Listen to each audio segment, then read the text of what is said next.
tunatangaza habari za Yesu anayeokoa. Yesu ambaye anatamani kila mtu akimbie Babeli, atoke mahali ambapo kumejaa machafuko. Ibada za uongo zinaweza zikakudanganya kupitia ubora wa majengo, zikakudanganya hizo ibada kupitia utulivu, ya kwamba ukitazama unaona kweli ni watulivu. Sio kweli, ni utulivu wa nje, lakini ndani kumejaa mvinyo wa mafundisho ya uongo ambayo mataifa yote wamelewa. Mpaka leo mtu akifa nasikia alazwe mahali pema peponi. Mtu amefariki unasikia tumuombee marehemu. Wewe umuombee marehemu kweli?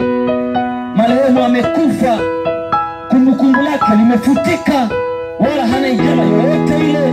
Kama tukasoma kwenye Mhubiri 9 mstari wa 10, lolote mkono wako utakampata kulifanya, lifanye kwa nguvu zako zote, maana hakuna jambo lote jema, hekima wala maarifa wala ijara huko kuzimu wendako wewe.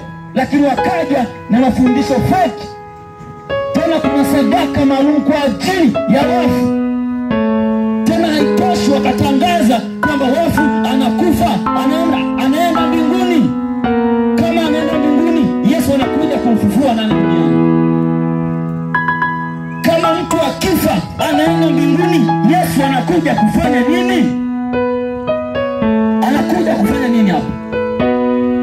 Kimbia, maana Bwana ametupatia tumaini. Katika jioni ya leo tumeitwa tukimbie, maana tamani kutuokoa. Haleluya. Amen.